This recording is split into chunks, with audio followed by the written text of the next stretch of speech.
how we do it. It's been a long time on this road.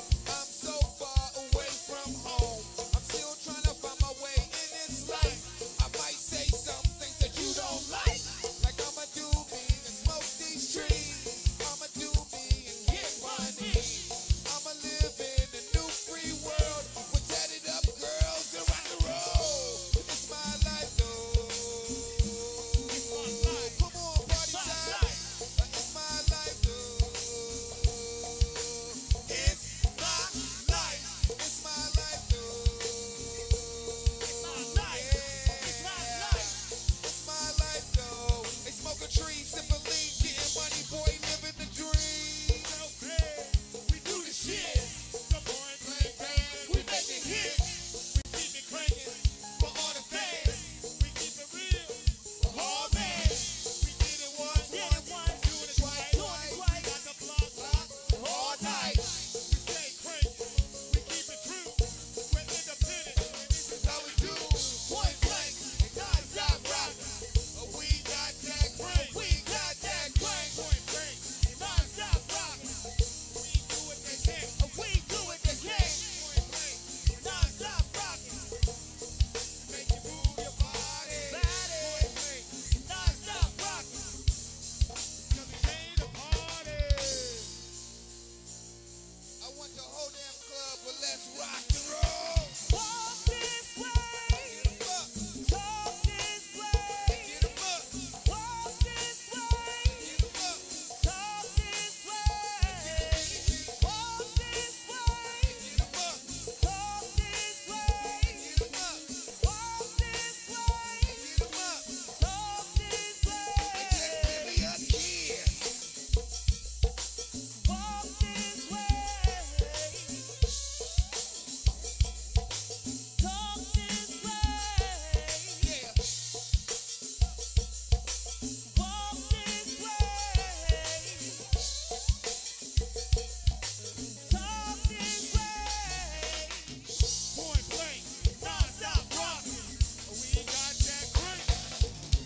Hey, and I'ma drink it. Drink it, And I'ma drink it. drink it, And I'ma drink it.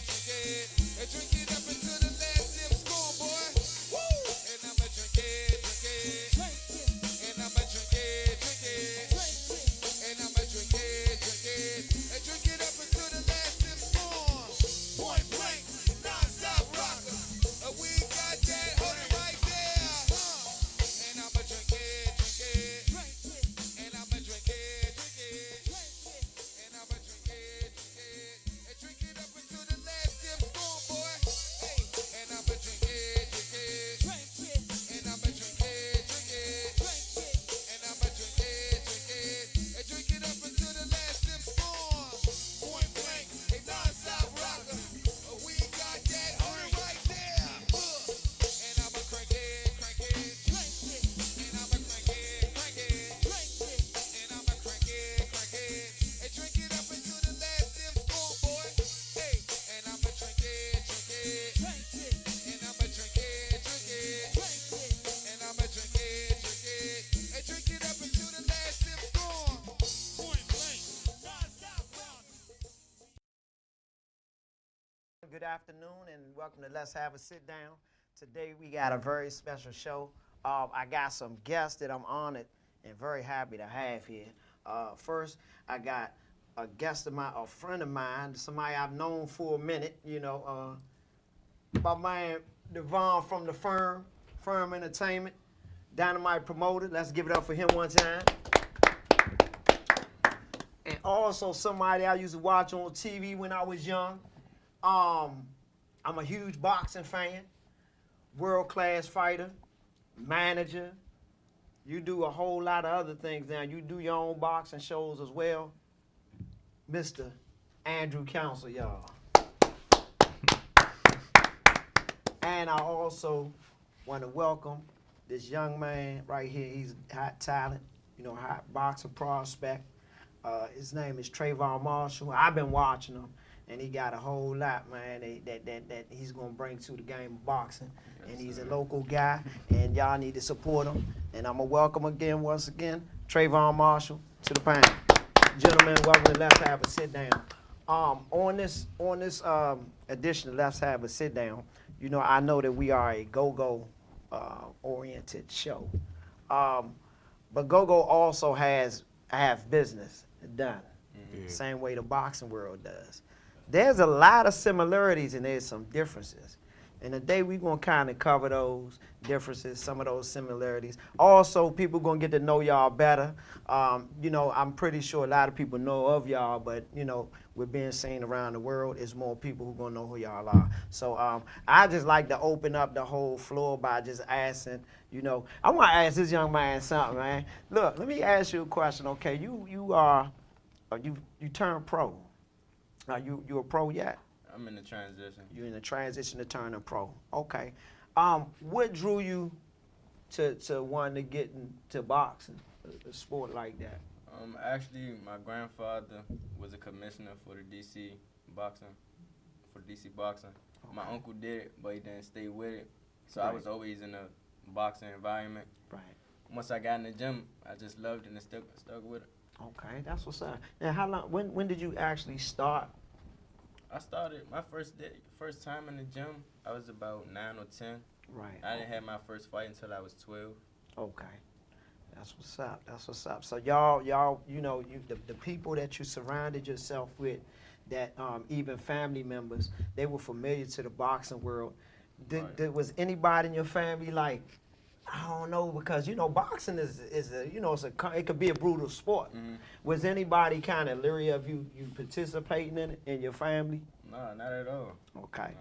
Yeah, because I got friends of mine that got sons and all that, and they, you know, and they want to put them in boxing and all that, and their wife would be like, no, don't do that with my son. Nah, I mean, even you know, football now, little league football with the concussions. Yeah. It's a lot of parents right now who won't let their children play contact sports, and what, Mr. Counts, I got a question. What drew you to you know, help this young man out, you know, get in a position to you manage him, right? No, I'm not mad. I'm You're just not training him. just training Just training him, yeah. Okay. You train him. What put you in, what made you say, you know what, because I'm pretty sure as trainers, you know, y'all don't just train anybody because that's y'all's time. Yeah. You know what I mean? And you gotta, boxing, you gotta want that. Yeah. Well, actually, Trayvon was brought to me from a family member, and the first time they reached out to me, I was like, I didn't really want to be involved because he had so many people trying to do stuff for him. Right. And I didn't want to be in that part of it. Then you speaking as far as business-wise, they were trying to do stuff for him? As far as the business, training, too many people in the fighter's ear is not good. Right. Yeah. Okay. They gotta concentrate. Gotta be totally focused. Yeah. Yeah, because I know, you know, I had my experience with boxing as well, and you gotta definitely be focused. Yeah. It's not something you want to play with, and I tell people a lot of times, you know, learning how to conduct yourself in that ring. You know, it's not just about winning a fight. It's about keeping you safe as well. Yeah. You know, a lot of fighters don't come out of that ring the same. You know what I mean? Yeah. And some do, and some don't come out of the ring. So you gotta take that craft serious. Yeah.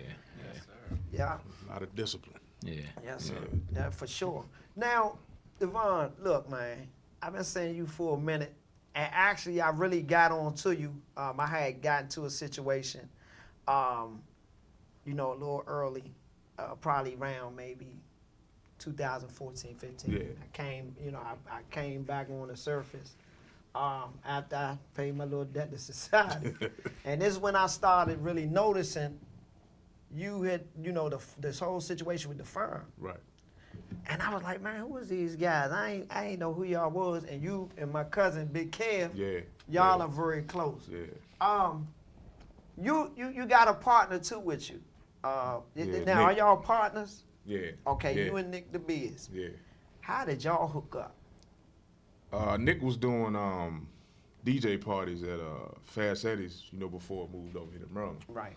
You know, it was just him. So after a while, he started like getting bands and stuff. So, you know, I would go to a lot of shows. I was like, look, book this band, book that band. Right. And then from there, it just kind of happened. You know what I'm saying? Right. You know, the firm came from there. So you know. And I done stopped counting how long we've been, you know, doing parties and everything. But, you know what I'm saying, the whole experience, you know, just been great. You know, Okay. yeah. Okay, yeah, because y'all been out for a minute now. During the time I ran into y'all was doing Babylon. Yeah, yeah. Okay, I want to ask you a question about that. Go ahead.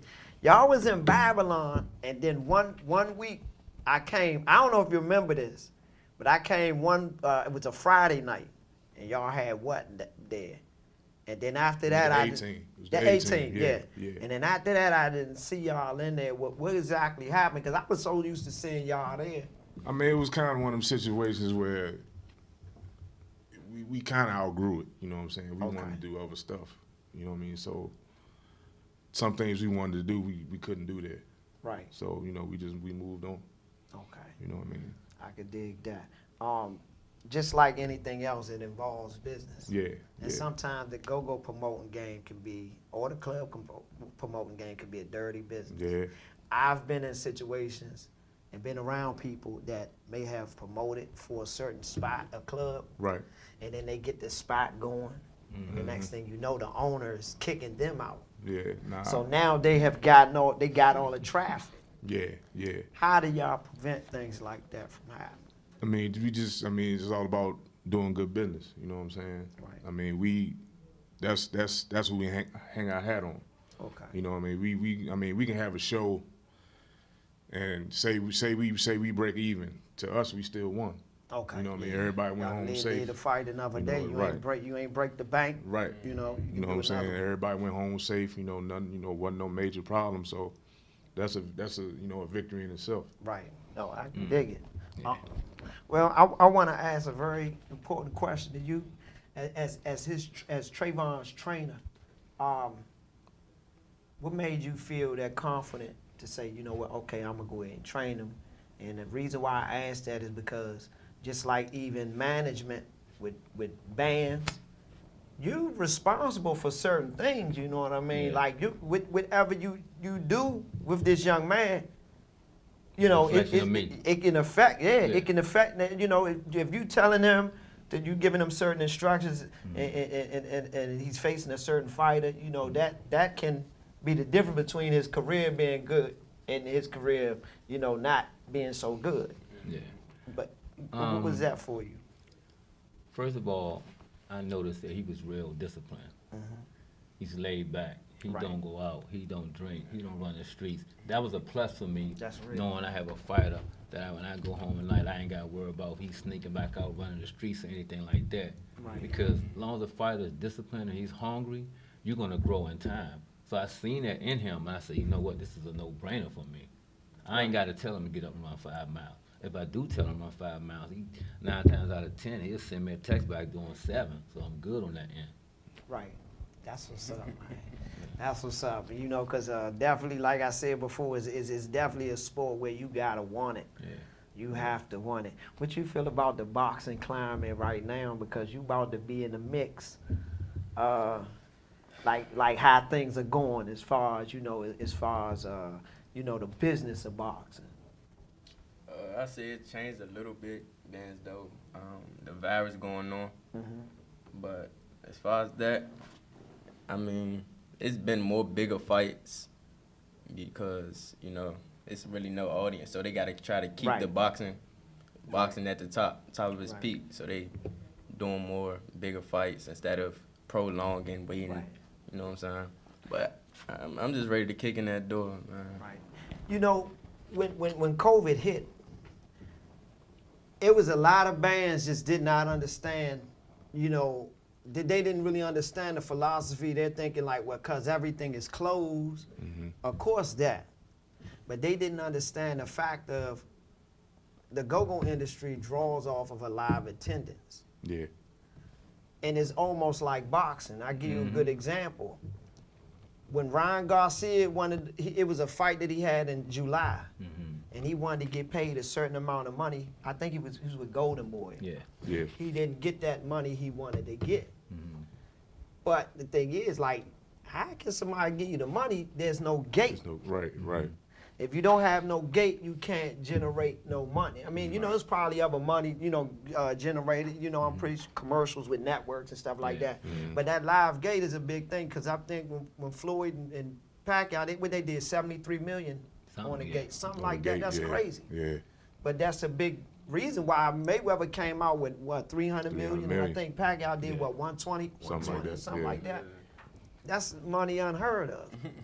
But they didn't. A lot of people in go-go didn't understand that. Like the crowd is cut down, so you got certain bands that get paid a certain amount of dollars. I don't know exactly how much, but some bands. How did y'all deal with that? Because you got some bands they expect to get a certain amount. Right.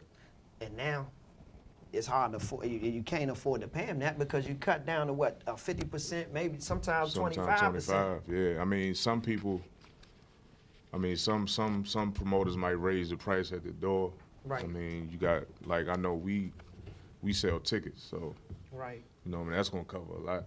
I mean, and then so whatever comes to the door, then you know you ain't stressing at the end of the night, Right. worrying about how you gonna pay the band. You know what I'm saying? So Right. I definitely get it. I mean, like I said, I mean, it's ways to get it done. You just gotta come up with a plan and stick with it. You know what I mean? No, I definitely dig it. I definitely do.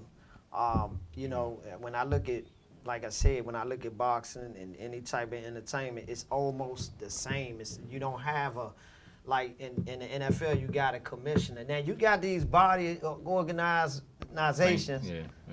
I don't even know what to say about them. I'm scared to say something about them. You know what I mean? They got power. You know what I mean? But do you think it's too many organizations in boxing right now? Me personally, no. I don't think it's too many. The reason I say that, and I hear people like Floyd and some of the other guys say that, they say that because they made it. Right. That's why they say that. Right. But it's millions of fighters out here, but it's really only 4 major belts. But if you try to get all these fighters fighting for just 4 major belts, it becomes a numbers game. The champion really don't have to fight you for 1 year because it's mandatory. Some fighters will never get a shot because it's not enough. So you have to have these smaller belts for these guys to fight for to lead up to the bigger belts. Okay, that's another. You know, I always want to ask somebody that's going to know what they talking about this. Now they have these things called interim champs, diamond champs, the gold champs. Right. Lineal champ. The lineal I can get with because that's the man that beat the man that beat the man. I can get with that. But when you're talking the interim champs and all that, my question to that is, those are. I never really knew about those in boxing until lately. Yeah. But for me, it was like the NABF, the USBA, and you know, and the USBA, NABF. You know a lot too, because a lot of people don't know that. Yeah. And the thing about that I liked about that, and I'm gonna tell you, a lot of those fights for those belts, those dudes, they fought for them rankings in them belts. That's what it's for. I fought for the NABF. Yeah, the NABF is a lot of these major 4 companies have an interim belt. Right. The interim belt jumps you to the number 3 or number 2 contender. So if they don't have that, how many times would a person have to fight to get to number 1 or number 2? You might never make it because you got 10. You're already 30-0. Then you got to be 10 more to get ranked number 1. But the interim belt jumps you over because it's like the JV. Then you got the varsity. That's basically what it is. Okay. Yeah, because I never understood that, and like I said before, you know. I used to watch Tuesday night fights. They have Fridays too. And Fridays. But they still, you know, ESPN. But I'm talking about USA Tuesday night fight. I mean, I used to have tapes, just tapes. I taped it every Tuesday. And like I said before, during that era, it's like those guys had to fight. If you might have fought for an NABF title or a USBA title, but you earned your way to fight for that title. That title held a certain prestige.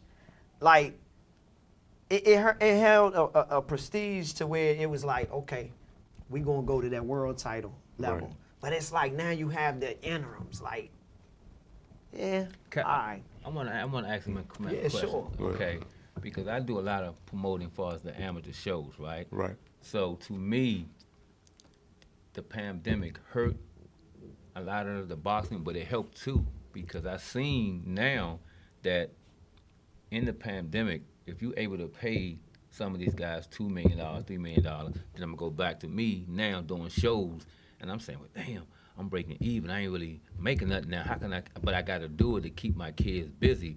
I'm realizing now that now we can stream this stuff. Right. So to go back to the big willies, if they able to pay these people $2 or $3 million without no crowd, then when the crowd come back in, we know that number gonna be double because you can no longer tell us you can't pay us this because we know That's now true. we They made got it through the this. money. You got that money. We made it through this pandemic, so that's why you see so many fighters saying, okay, you giving me $3 million now. When we had crowd, you was only giving me $3 million. Right. That's why they bucking the system right now because all along you could have been gave us that money. Right. I mean, So how do you look at it? Are you looking at it as like, you know what, I can sell tickets, but now I can also stream this for the people that can't come and watch it at home? well, I mean, I do a lot of videos for my shows anyway. So, cause I what I do is I record like certain parts of the show. I put them on our YouTube channel. So, or like now you got Facebook Live, so everybody in there got a camera pretty much. So somebody gonna see the show one way or the other. Right. You know what I mean? But as far as like the money part that you talking about, I mean, that all go back to the relationships we got with the bands.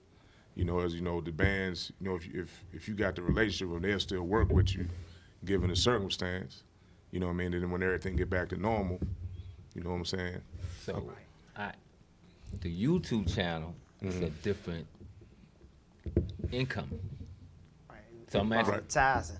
yeah, so Well, I mean, if you're not going down that lane, we know on YouTube we ain't going down that lane. I Okay, mean, it's okay. just, you know what I'm saying? We just put them up. You know what Thing I'm saying? is, well, the thing is, I'm gonna be honest. As far as the go-go business, like that, the phones, it kind of hurt the business sometimes a little bit. Yeah, I think, yeah. because I found myself on nights that I was in question about going somewhere, and I'm being honest about this, y'all. We keeping it 100, we respectable, but we keep it 100.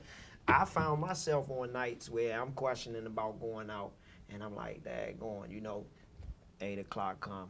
9 o'clock come, I'm chilling. The fight on. Hold on, wait a minute. 10 o'clock, Yeah. the fight's done. I'm about to leave, but I don't know.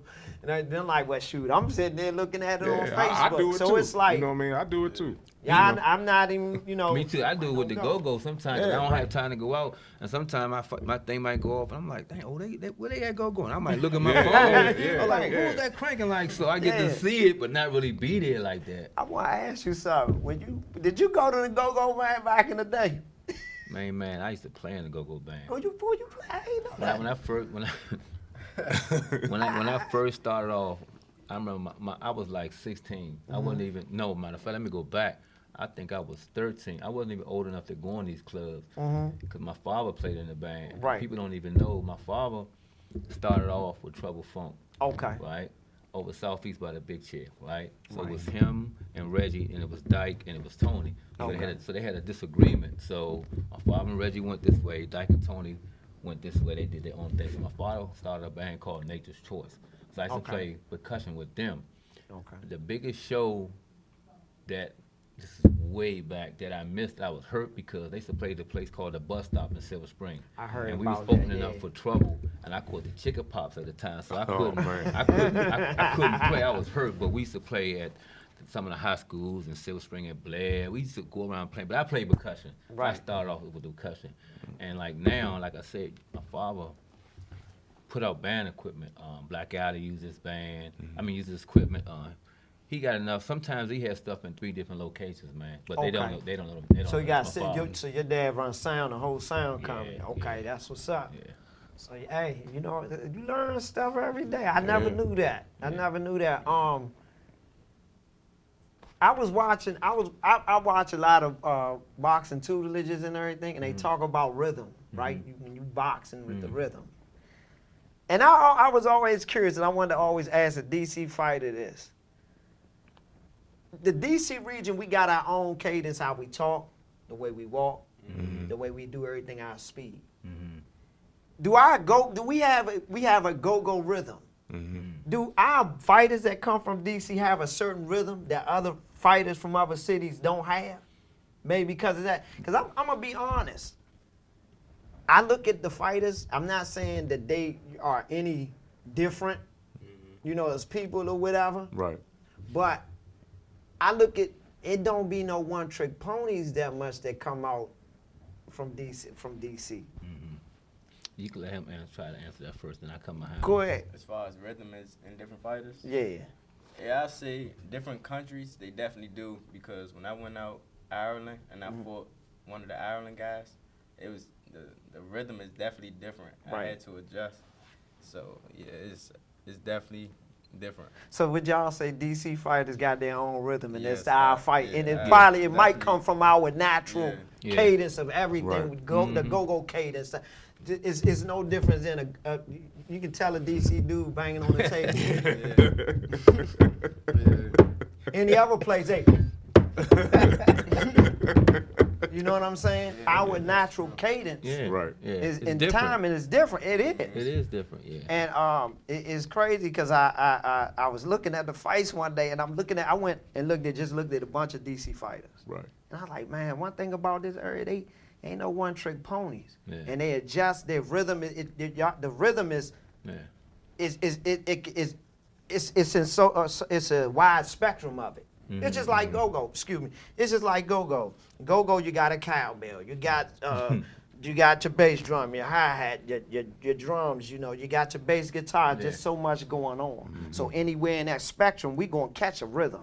Right. I don't care if you can't catch a rhythm and dancing and go-go, you really ain't got no rhythm. got You no gonna rhythm. catch something in there. Yeah. It's a lot going on. Yeah. I want to ask you, are you doing any more yard parties?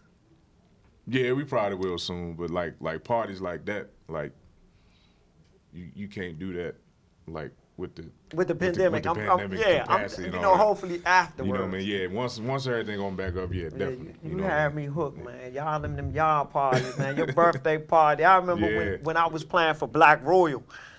And I don't know if you remember this, and you had a yard party coming up, and I was like, hold on, we play that week, man. Hold on, wait a minute. And I'm sitting there trying to figure out, do y'all, as promoters, do y'all contact each other? Let's say, for example, you like, well, on the 25th, I got such and such at Tandoori's. Mm-hmm. Do you contact somebody to make sure that ain't nobody gonna be at Babylon, Yeah, or we've how done does that. that work? We've Okay, done it that's before. good. Yeah, we've done it before. I think that's cool, man. Yeah. Because you know, I think it's about really organizing and everybody maximizing off of their situation. Right. It's almost like boxing, dates. Yeah. Mm-hmm. Yeah. People want May 5th. They want Cinco de Yeah. Mayo. They want Mexican Independence Day. Yeah. You know what I mean? Those are big boxing dates. Yeah. You know, tell people how important it is for a management. Now, I don't know if this is the management responsibility, promoter, how to move a fighter. People don't understand the terms of how to move a fighter when people say that, as far as, you know, bringing him up in his career, of who to fight, how to, you know. Well, first of all, let me go back for a minute. He signed to PMG, stands for Peak Management Group. Okay. The reason I signed him to that management group, they home team. They've been in this game for 25 years. They did fights for Sean Bay Mitchell, Ty Barnett, Tony Tucker. They did their big fight with me and Bernard Hopkins. They worked with one of the biggest companies at the time back in the day called American Present. I remember America Presents. Yeah, they did a lot of. They do concerts. They do a lot of stuff, right? I didn't want to just send them to, like, I'm not talking about nobody, but a lot of our home team guys went and signed with Jay Prince and stuff like that. Right. I wanted to keep him Kinda here. close. Yeah. So when he want to talk to the managers, he can meet them on his own. Right. Everything is an open book with me and them. So I ain't got to be around him. He can go talk to them. I want him to be able to ask them questions. Right. Make sure when his checks come in, make sure his finances good. Make sure his money put to the side for his retirement and stuff like that. I want him to be okay, because as you know, at the end of the day, a lot of fighters might end up broke. Yeah. He won't have that problem. Yeah. He has. And that's good that he got somebody like that with you, because like a sport like boxing, people will take advantage of you. Like, Yeah. I've seen crooked business. I went to a this is like in the 90s. This is, you probably remember David Telesco? Yeah. All right, I went to one of his fights. This is before he fought Roy Jones. It was an ESPN fight. ESPN2 fight, I'm, backstage, all this. I went to the weigh-in and all that. And actually on that card, a trainer that I was working with, because I was trying to box at one time, but I just wanted to run the streets and go to clubs and drink and all this. But my brother actually went to the Golden Gloves, and he also turned pro and everything. Right. But my brother didn't fight pro. He blew his knee out before that. But we went to a fight, and one of the guys that came out of the stable was fighting on ESPN2, so we was there. But that night, the promoter did not have enough money to pay all the fighters on the card. I've seen that before. They had to get, I lie to you not, I don't know what arena this was, I can't remember. But we was in the arena backstage, everybody getting together, and, they got the insurance papers and all that, filling out if a fighter get injured and all that. The ESPN2 people, they changing, had to switch fights around because somebody got knocked out early, so now you got to slide the main event back or pull it up, however it worked. And then I could see them talking about the money was, wherever it was, I can't remember what arena we was in, it wasn't field. It was like almost like the promoter, you paid a lot for this arena. It wasn't a bad crowd, but it was a bad crowd for that arena. Probably his overhead probably tore him up. But they had to get a deputy, the deputy from that state to escort him up out of there. They wanted to get after him that night. Yeah. Fighters. Yeah. Eight guys that know how to fight, you don't want that. Yeah, I mean, But you I've think seen that about before, it, man. Yes. Guys putting in 6 to 8 weeks of training. You know what I mean? Where'd you see that at? Like, I seen it on. I don't know what show it was, but let me let me tell you how I look at that, because I seen that happen to a couple of guys. I'm gonna give you a scenario, right? As me, it's not gonna happen to him, but as me being a trainer, if he was making a $5,000 fight for a 4-round fight, and I'm like, man, this is a small budget show, I wouldn't want a complete check. I would tell him, give him $2,500 in cash, and we'll wait on that, because if it don't go through, at least he got something. I can wait on mine. I'm good with it. Gotcha. Cause I'm seeing these scenarios before. Right. When it go left in that locker room, they find out them checks ain't cleared. And then I seen people get home and their checks ain't cleared. But it happens on some smaller. Yeah, I definitely seen that happen before. Why is it like that? It's almost like go-go because, and I've never known that, I've seen promoters that they'll pay everybody, but that band gotta take the L if it ain't no money left. And I haven't seen, I've seen promoters do that. Not all of them, of course, but, but. I mean, a lot of that got to do with, like, I guess you can say bad promotion, you know what I mean? Or bad, you manage your situation the wrong way. Right. You know what I mean? Because you're supposed to make sure your band gets taken. You got to take care of your entertainment, you know what I'm saying? Or what people come to see, you want to make sure that's taken care of, you know what I'm saying? And then, once that's taken care of, everything else, kind of fall in place. At least that's how it is with us. Right. Everything else kind of fall in place. Y'all do, you know I know what y'all do good business. And it seemed like, but I think the problem that I got with that is that it came a time where, and I'm not saying the bands accepted it, but as go-go culture, it got accepted like, okay, well, the band gonna take the L. They the ones, and I'm not saying this, I don't want to discourage the go-go culture or the community. I definitely don't want to do that. But what I'm saying is it's almost like it's accepted. It's like, we question that. Mm-hmm.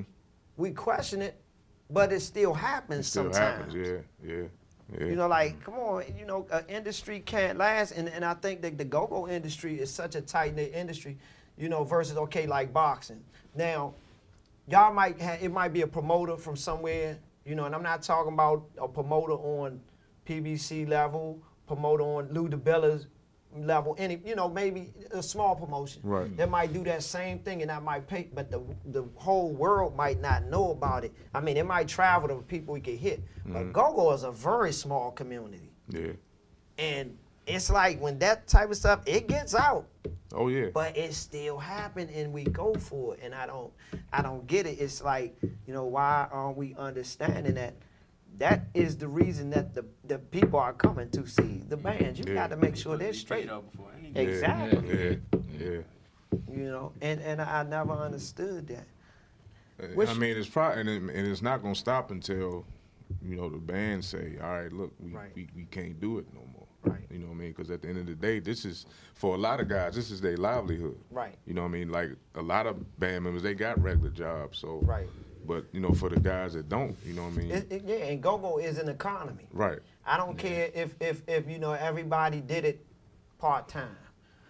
Go-go is an economy, and when money is being drawn, Right. you know what I'm saying? I mean, Right. I'm not trying to, you know, say nothing crazy, but every Saturday and Friday night about 11 o'clock, Yeah. if ain't nobody at home, there's somewhere. There's somewhere, They might be at the go-go. Yeah. And they got money. So there's money, you know, people got to stop looking at go-go as just this little local, you know, thing and all that. Nah, it's an actual economy. It might just be in a local market, you know, But but it's still drawing bands money. are still playing Yeah, of it's it, still but it's drawing still money. a draw somehow. And it got to be organized right. Do you think it need to be like some type of organization or something to govern how go-go business is done? I mean, it sound good, but in actuality, I don't think it'll work. You know what? I be thinking that it needs to happen, but the go-go crowd, we're so critical that when we figure out, okay, well, this is gonna be the people that govern it. Right. Then we're gonna have a problem with that. With that, right? Yep. Yep. Then, okay, let's say they still governing. Anything that they decide to do, somebody's gonna have a problem Yep. with that. I don't think nobody will. I'm gonna be honest with you. I wouldn't want that job though. Nah. I think it's nah. something that's needed, but I wouldn't want that job. But that tells you, it almost support what you're saying. It might not work. If I'm sitting here and we sitting here saying we wouldn't want that job, Yeah.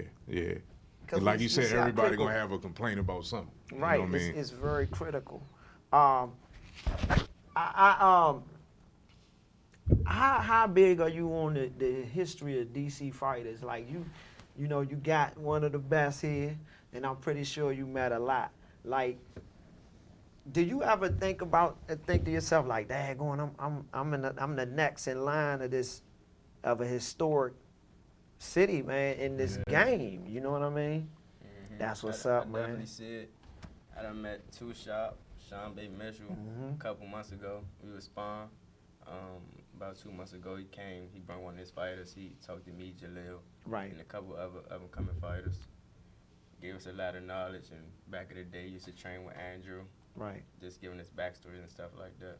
So Right. it's definitely shoes to fill, being the next up-and-coming fighter out of the DC area. That's what's up, man. That's what it's about, man. You know, going, you know, taking things to the next level. You know what I'm saying? Going in a direction that those who came before you, you know came, because we are definitely, DC is a boxing city, right? Straight up. You know, we can talk. You know, there's a lot of other things that DC might be famous for, but boxing is we had a lot of good fighters that come out of the area. You know, there's other young talented fighters out there. Who are the other young talented fighters that's probably gonna come out kind of around the same time you're out? I say my man, Jalil. Yeah, his As far as dad be out all the time. Yeah. As far as the pro level, Jalil, the only one that I know. As Right. far as amateurs, I know my teammate, Lord Dave, his little brother, Right. Day. Right. There's a couple others at other gyms. Right. But yeah, Jalil, Right. me and him next. You know what I dig about y'all though? The boxing, like, y'all not territorial. Go-go, we territorial. Go-go, you have, they're Southeast band, no, they're Uptown band. Nah, they're VA band. Nah, that's VA go-go. But don't nobody say that's Maryland go-go though. That's crazy. Right. But my thing is, y'all, or they'll do this. Somebody talk about Baltimore. Oh, Baltimore, they bad, they this, that. Y'all, in the DMV boxing culture, y'all accept Baltimore as part of the area. I think that's cool right there, man.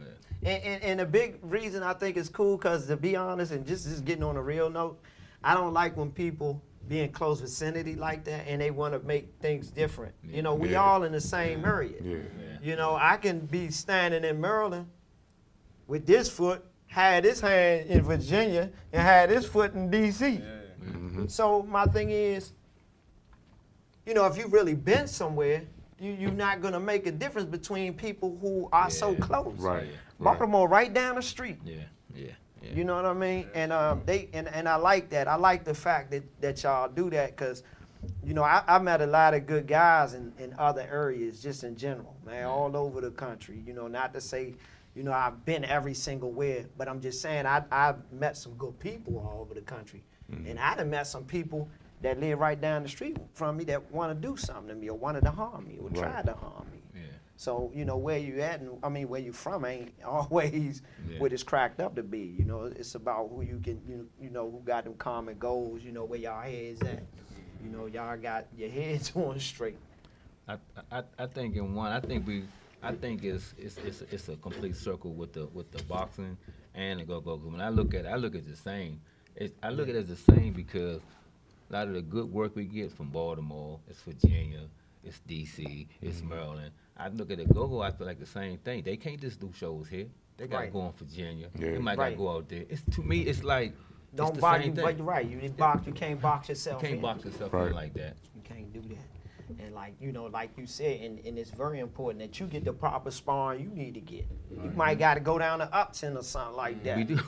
You know what I'm saying? I mean, you know, some ain't available here, you know, because like I said before, the boxing it's serious. Yeah, Yeah, you know what I mean? You think a Congo player is rusty when he ain't playing? Oh, nah. I done seen boxers try to get up off that couch Yeah. and go in that ring, and it wasn't going to work. Yeah. You know, it wasn't at all. As far as you got championship dreams, what belt you won out of the four the most? I'll say the WBC. Why everybody say that? Because it's green? No, that's But what is it that's about the- it? That's the That's most the top powerful That's the one. most Is powerful that one. top one? Yeah. Top But, money but, belt. but I never understood that because the WBA is the oldest though, right? Yeah. But like, how did the prestige of the WBC beat out the WBA? I never understood that. If you go look at that, and it's crazy because the IBF is a local belt for real, the closest to us. The IBF Yeah, belt because is. they're in America. Because all the Yeah. other ones is based in like Mexico and all the WBC. yeah. Who was this Julio? Jose Suleiman. Hold on. Suleiman. Yeah, Yeah. the witness protection belt maker. Y'all laughing like, man, y'all with you laughing. If they offered you, if I don't want to say it might be too early, Go ahead. but if they offered that belt to you, and you know what belt I'm talking about, the franchise championship, would you take it? Like, what would you say about that? How would you feel about that? Franchise WBC. Yeah, I mean, yeah, I'll take it because it's at the end of the day, you still get recognized. It's a for it, and recognition, it right. boosted you up to the next level. So I'm taking it. it's like when I heard the news on it, I was like, I'm like, why would he do that? And then you can't lose the belt. But then again, it's, you know, and this is my opinion, it just seemed like one of those tricks in boxing. Yeah. You know, because do they charge a sanctioning fee for holding that? All them belts have. See, that's what it's so crazy because all them belts, you have to pay a sanctioning fee, and what happens is as these young guys grow, and if they grow and have a fan base, this is my opinion. If you grow and have a fan base like Garcia and people like that, I drop the belt because I already had the belt because there's no need for me to have 2-3 belts and paying $300,000 or $200,000 Yeah. for each sanctioned body belt because you just giving away Giving money. away money. You don't really need it. You really don't need it no more. So that's why Right. you see something like, I ain't tripping off that. You want the belt because it make you Right. feel good, but at the end of the day, I'm like, I'm giving y'all $750,000, $250 each one, and I'm only making $2. So it's like, let me Man. go ahead with my belts. Man, I go get, you look, know I what give me I'm my give me my replicas, and I'm Yeah, vacating the man. belt. I'm not paying Yeah. the sanctioning Right. fee. Yeah, so them sanction fees become mean, and Yeah. it's a tricky game, to Right. be honest, like, you know what I'm saying? Exactly, because I was saying to myself, like, it never made sense. But like when I noticed when I used to watch, because I watched Mayweather a lot. That's my favorite fighter, not because he undefeated neither. That undefeated record to me is overrated. Yeah. I think between Mayweather's undefeated record, and that's my favorite fighter, and Rocky Marciano, and I just say that about his, not disrespecting nobody in boxing, but you 49-0 in 1952 when people was fighting 200 fights. Yeah. That to me just ain't. You know what I mean? Like, come on, man. You got guys fighting 100-some fights, 200 fights, Yeah. almost 300 fights. And we like, oh my God, he's 49-0. Right. That's still a big argument till this day in the boxing world. Yeah. And then you gotta look at it. Them guys was fighting, but it's two sides to it. They was fighting with smaller They was gloves. fighting They with was fighting smaller- 15 rounds. Shit, No, he's man. fighting, what, But 3-4 my times thing a is, but year? my debate on during that time though is everybody else did it though. Yeah. Is what I'm saying. Yeah. He can debate all he want if he was here to debate. But all of those fighters, a lot of them fighters, if you go back and look on box record of those fighters in that era, those like 115 and 5 and like that go on. You know, that's a lot of fighting. Yeah. You know, but I just say that because you know how big is the promo game when it come to go-go and boxing. For example, you know, like when y'all do shows, y'all put a show together. Show gotta make sense. We gonna get to that. Explain what it is to build a fighter to a certain fight. Like, cause it's a lot of people that don't like, for example, and I'm gonna say it on, you know, in a term where people understand. The casual fan can understand. Pacquiao, it you know, might have been there for Mayweather to fight, but it was a way to take that and climb it. They took it and made it work in a certain way where let's get all the money until we get there. Right. If you fight Pacquiao early, it's like 6 or 7 other fighters that you could have fight and made some money off of. But you fought him right here because now don't nobody else want to. They don't care about nobody else you fighting. Right. How as far as building the fight, like if he sees somebody that's gonna be that big fight, when he get older, like do y'all see that from like, you know, when competitors start early in their careers? Fighters can look at other fighters and say, that's gonna be my competitor down the line. But then I might look at him and say, he's a competitor too, but dang, he got 2 million followers. He only got 300,000. He got to build this stuff up right now. I'm gonna focus on him because I know at the end of the day it's gonna bring a bigger check. So me saying that is Right. a lot of these fighters, it's more about building yourself up. You got to build yourself up now. This is why you can't see Earl Spence and Terrence Crawford. Crawford fight. Yeah. I want to see him fight. I do right? too. But as far I've as been getting the saying that. money, I know they can't get the money they deserve. I know they're not going to get the money they deserve right now. So when I hear people, everybody had opinions on who's going to win, right? And I look at Bob.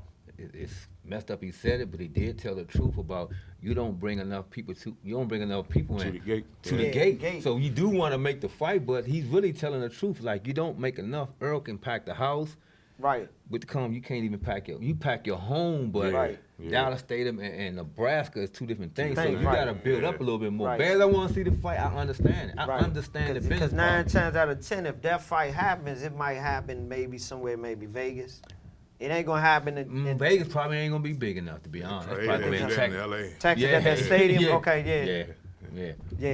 But it's like him trying to do a big show. He gotta build it up first, or then you Right. just gonna break. You ain't gonna. If you do it to break even, I Right. mean, it's on you. But Let me ask, how do building up work in go-go though?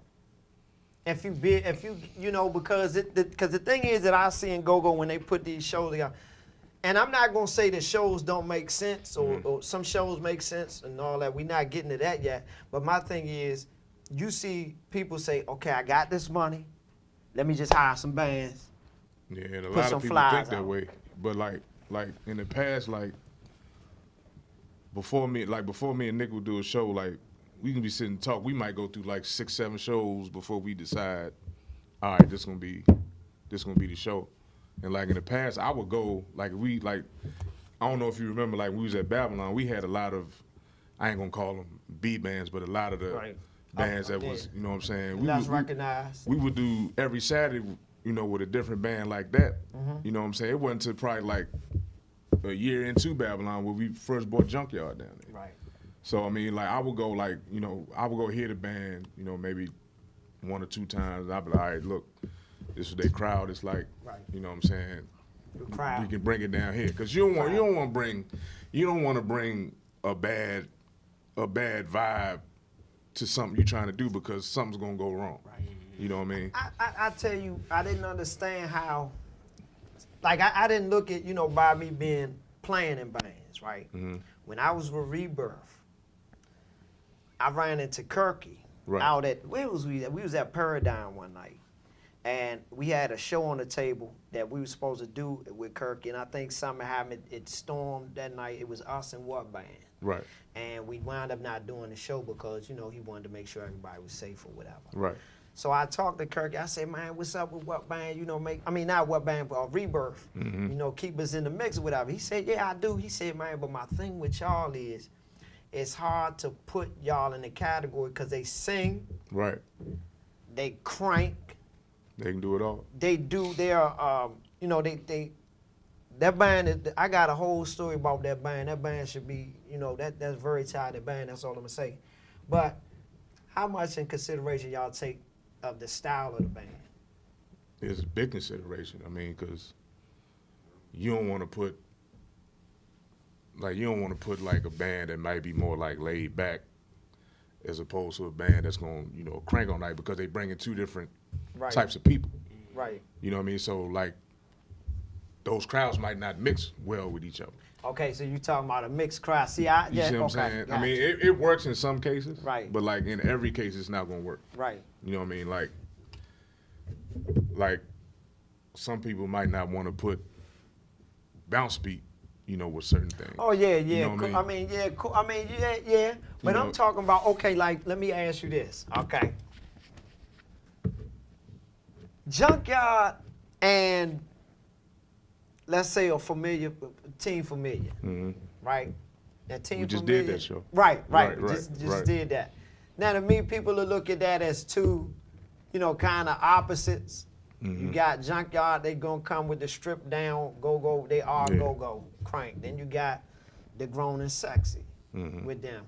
How did you mesh them together? Because I don't know how long bands been doing, promoters was doing that, putting Junkyard maybe with a grown and sexy band. Right. Or whatever, but like what made you, the first time that y'all did it, what made you say, you know what, we gonna make this work? I mean, I don't really look at Familiar as per se a grown and sexy band because they can crank too. You know what I'm saying? Yeah, I Because know. you got Jeff and Mickey back there. For sure. And Bojack or whatever. So I mean, Right. they could if they wanted to go out and Right. flat out crank, they could. Right. You know what I'm saying? Right. So, those crowds are somewhat similar. Right. You know what I'm saying? Right. But I mean, like, we was part of the first MGM show where it was Junkyard, I think Was it Belladonna Vibe? and Kim Oh, and okay. Scooby. All And Kim and, that was the second show Okay. at the MGM. But that show actually turned out great. Right. You know what I'm saying? But like you said, you really have to, like I said, you really have to, as a promoter, you have to know what your clientele wants. Right. You know what I'm saying? So I mean, and that came with, that came over time. You know what I mean? Like I said, so we pretty much know what our people, want to hear, what they're gonna pay to see. You know what I'm saying? Like we ain't just gonna throw nothing out there for the sake of trying to get a dollar. You know what I'm saying? Because like me personally, like when I would go out, I'm like, all right. When I leave, I'm like, would I pay for that?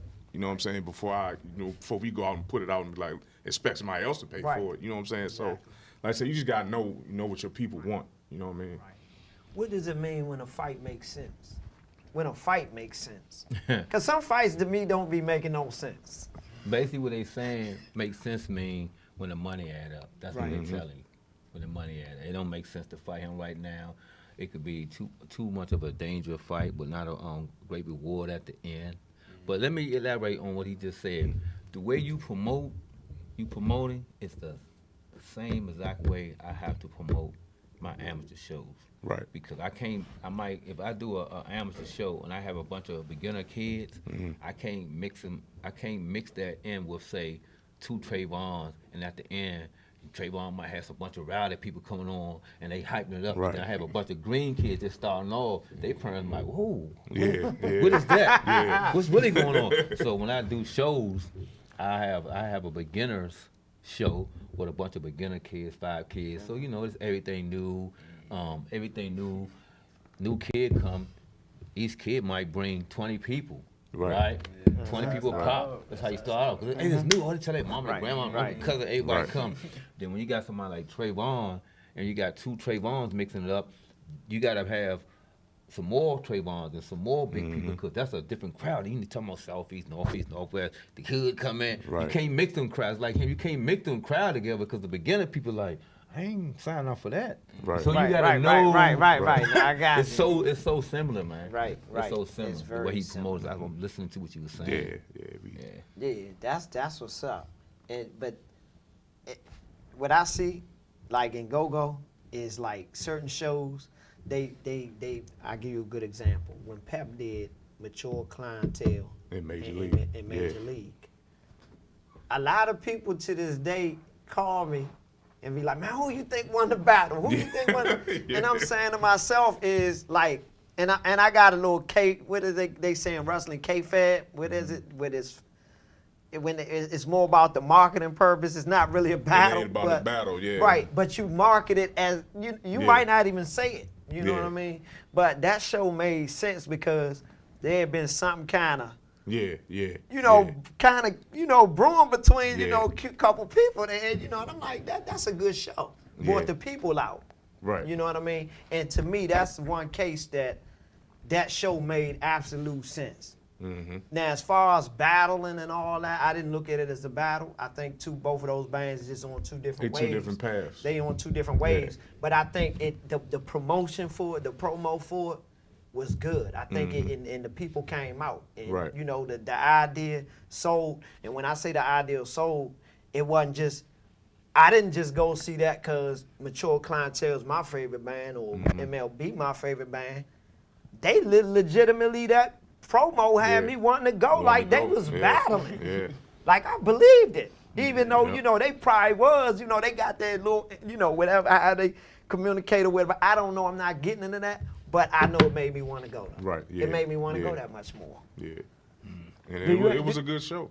It was Do a you good ever, show. let me ask, okay, in the face-off, I'm going to ask you this, because you've been in the face-off at the pinnacle. What is y'all saying to each other in the face-off? Like, Well, I did a lot. Well, I only really have face-offs when I have like my major big fights. But I only really had one face-off that really irked me. It's when I fought Bernard Hopkins. He was actually this close to me, lip to lip. he ain't with you. And we was at the steakhouse in Bethesda, and I pushed him because I'm like, You ain't with I that. ain't ain't with all that, man. Right. Like, he too close, man. Right. But I realized, he got in my head with that. Yeah, that's what he was trying to do. Yeah. All right, you fighting Bernard Hopkins. When it was at the Showplace Arena. Showplace Arena, yeah. I watched that fight. I watched it that night. Yeah. And during that time when I watched it, I'm sitting here looking at it like I just started getting on to Bernard Hopkins because I watched him a lot. I already knew about you. I'm watching the fight and I'm sitting here saying to myself, like, this is a hell of a fight. As far as like the position you was in that fight. Yeah. When you in a situation like that, right? And you literally got to fight, because you had to fight in that fight. What goes through your mind when you go into the corner and everything, and you might be, you didn't look like your energy was drained or nothing, but it was like you had to fight. What's going through your mind though during that time? Well, my mindset was I just wanted a title, and at that time, Keith Holmes had a title, Joppy had a title. I had to go through Bernard to get the upper belt. Okay. And I wanted to get that belt so it could be three of us. And okay. Champions. Three of us in Yeah, the area. same weight division, Same too? weight class was never Woo! done. So I just wanted to make sure. I just wanted that. I wanted that belt. I didn't care. I didn't really care, man. You was like, yeah, you was I ain't going. like, it is what it is. Yeah. Like, when you sign up for this, it is what it is. is, yeah. Nobody want to You hear your fought, excuses. like, Nobody want to hear yeah. nothing. That's what you sign up for. Yeah. And then I also watched when you fought James Buddy McGirt. Great fight. Did you hear people say stuff like, well, because Buddy McGirt he was coming up from 54, right? It came up from, what happened was he came up from 54 and was going up to 60. And He had 3 fights at 60. He knocked out Joe Gotti, and Right. he knocked out, I forgot the other guy. And he was lined up to have another fight with Roy. Right. And at the time, he had before his 3 fights, he had came off a shoulder injury. And he had 3 fights at middleweight.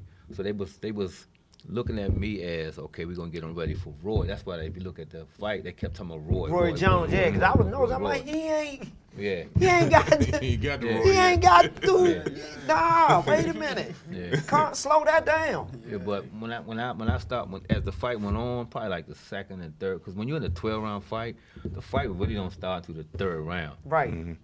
And then once he started throwing punches and I gauged his speed and I started catching his punches, I knew I had him because he wasn't no thunder behind. I know he wasn't Right. physically strong enough. Right, right, I was right. like, oh, nah, I'm about to walk your ass down. Right. Now, was you the bigger fighter? Well, we both came in at 60, At 60. but I know I was physically stronger than him because I felt his punches. When fighters fight you and you start cracking them, hitting your arm, Yeah. you know, like, oh yeah, I'm about to get him because 'Cause he then ain't the got no arm thunder. started He dropping ain't got no, too. you ain't got no thunder behind him. Right. So I just kept walking. Yeah. So now you was at 60 your whole career. No, You, I, okay. no. I Where'd fought you at start 54. Okay, you started 54, then came up to 60. I was at 54. My last fight at 54 is when I fought Winky Wright. Okay, for the NABF. Hometown. He's a hometown guy. Right, Went to right. Florida. But people always ask me this. Winky Wright was the best fight I fought. I don't say Bernard. I Right. say Winky Wright was the best fight I fought because when I fought Winky Wright, that was my last fight at 54. I was working with Pernell Whitaker for that fight. Okay. And man, that dude was like Pernell. That dude was like Pernell. Right.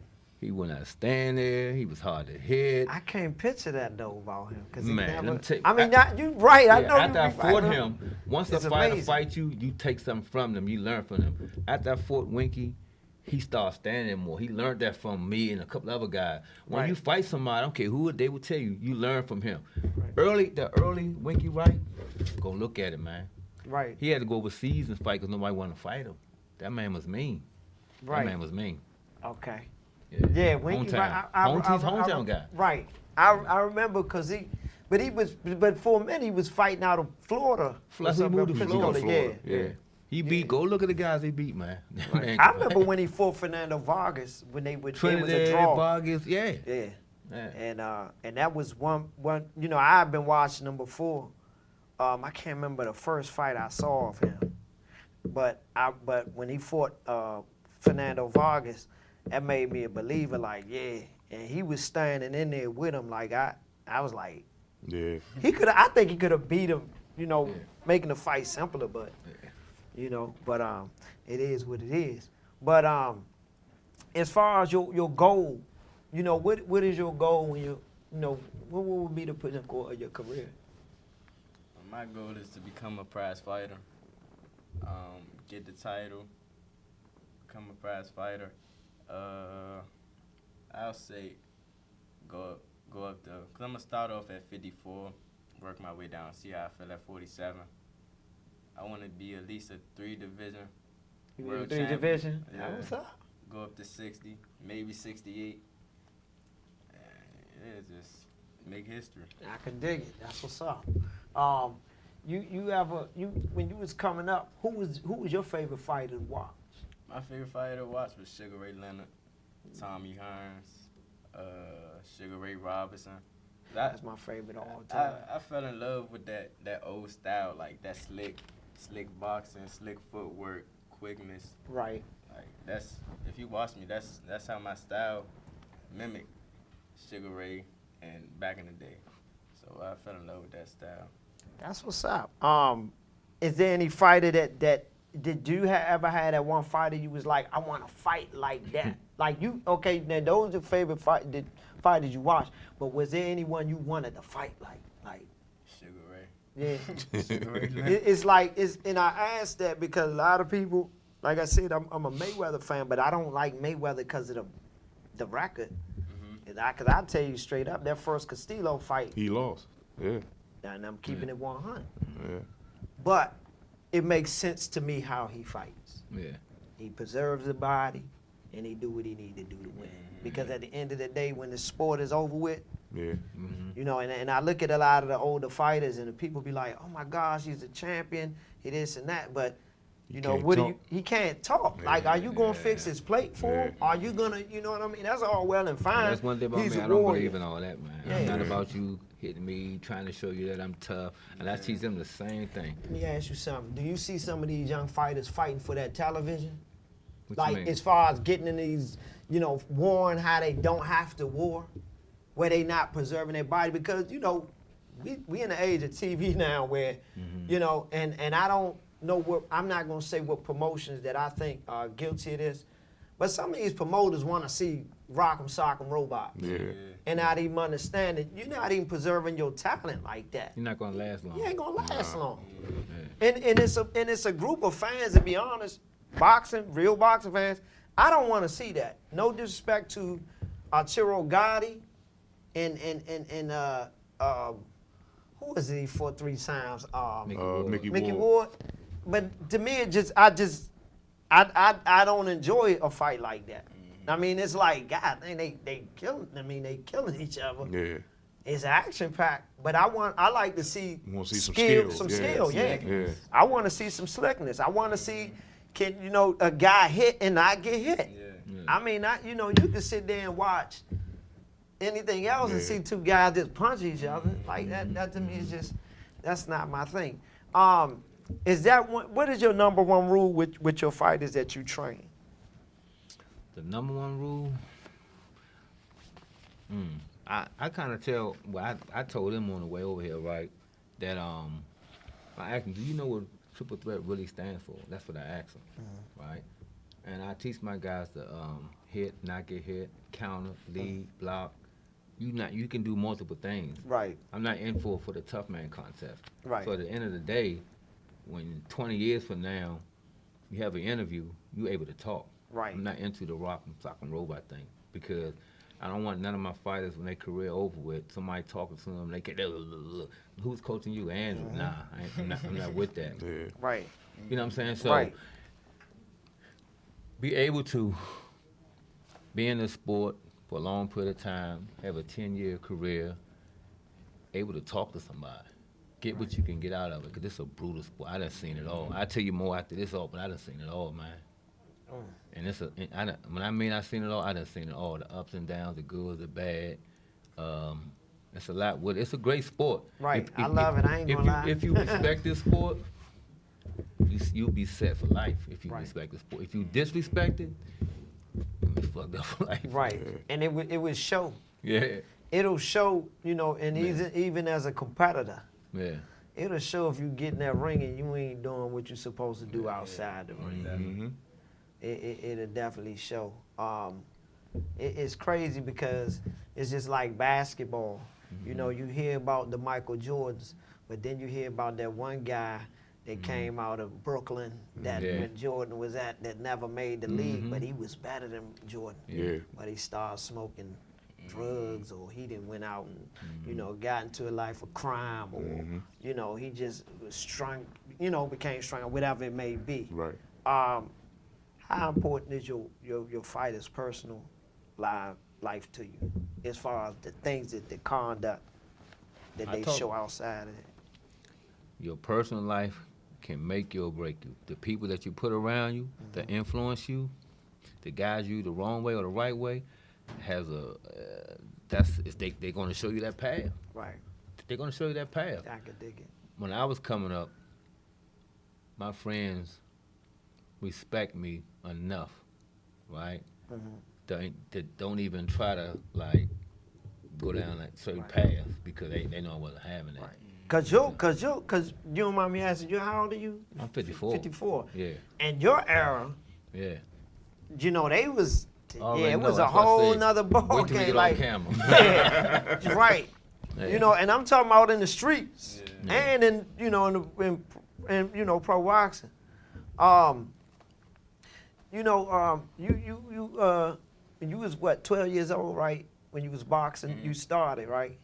And so you was still going to school and everything, right? Were people trying to fight you in school because they ain't want to fight I you? never had problems. They knew you boxed. Maybe outside of school in my neighborhood, stuff like that. But as far as school, 'cause you know, once you get older, you really start whipping on people, beating Right. them up. And Right. Words get around. he'd be like, nah, I don't want to mess with him, or you, Right. he a boxer, like you don't want. So Right. yeah, they definitely want that problem. Cause I'm gonna tell you who I went to school with. You know Ernesto that Yeah. trained, Hillcrest. Danny Swift Garcia. Yeah. And we went to school together. Before I moved to VA, we went to school together. And I would see him run before we go to school. Like we be out catching the bus. He's running. And then he would get back in time to catch. Well, he'd be coming. I would see him earlier, but then he'd be, I guess, going to his house off of his run. By the time I get down to the bus stop, now he's at the bus stop. Yeah. And he, you know what I mean? Right. But ain't nobody not giving no problems though. Right. You Yeah. know what I mean? Yeah. Like, and I don't know if it was a thing of, oh, he boxed. Don't say that to him. Leave him alone. You know what I mean? But I always wanted to ask, you know, young guys that fight, you know, in school that they ever had problems and everything. But you know, but when you started really getting into it, was you in school at any time like, man, if this dude jump out here on me, man, Yeah, been playing. he gonna get it. You know what I mean? I'm like, he gonna get it. You know what I mean? They never stepped over that The boundary. line, like, yeah. Yeah, definitely, because you know that's like with me. I got a daughter. You know, she's 21, and you know I told my daughter kind of how to protect herself. Not on the level you will probably be able to. You know what I'm saying? Because you're a world class fighter. But I think it's very important to be able to just defend yourself. You know, if something happens, so you ain't got to pick that gun up.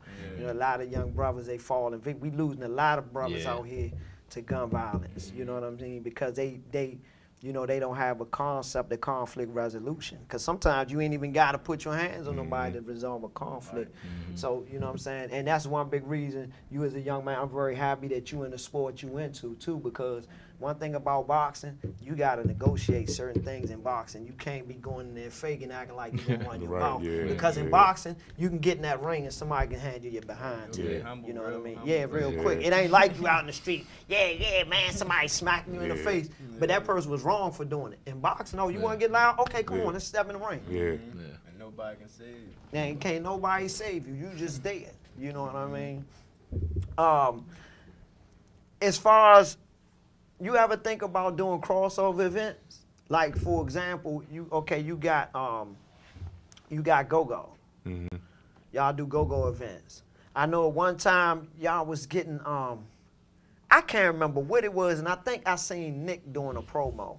But it sounded like a crossover event, like it was a real cool event, like some real it wasn't a go-go event. If I'm not mistaken, it might have been somebody else. I mean, we've done other things. Like we've had national artists come in. Like you've been to the show where we had Scarface. Right. We had Scarface and What Band. We've had K Michelle come through. We've had Beanie Siegel come through. Right, yeah, I remember Pastor that. Troy. We've done. We had Raheem Devon a couple times. So I mean, we've done multiple things. We've done comedy shows. I remember that Beanie Siegel show. Yeah. Beanie Siegel's my favorite rapper of all time. Yeah, we had Jadakiss. I forgot about that. Yeah. Yeah, so we've done other things. Like before the pandemic had came through, we had a gospel show lined up. Oh, okay, that's what's So up. we'll probably try to do that again. That's what's up right there. Yeah. So like I said, we do pretty much everything, man. I dig that. Pandemic is gonna be over hopefully soon. Hopefully soon. It's Yeah. about to get back warm. Yeah.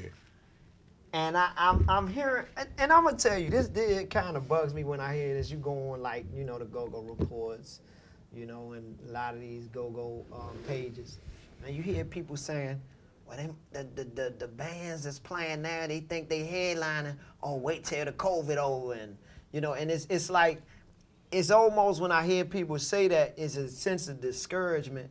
Not that the other bands are getting discouraged, Right. but it's like our fans and our people that support our movement could be so brutal. Yeah, it's borderline disrespectful. And it's like, because at the end of the day, as a band, you got a choice. You can come out here if you want to come play somewhere. You can go play. If Right. you don't, that's on you.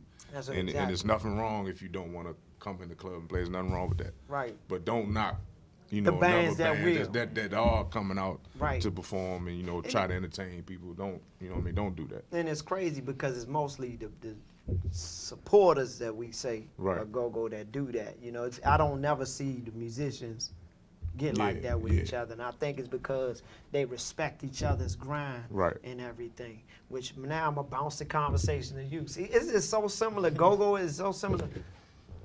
Like, y'all, I've been around fighters, like, you know, where we went, when I used to go to these fights, I'd be around certain fighters that some of them may have fought each other, but they got like such a respect for each other. Right.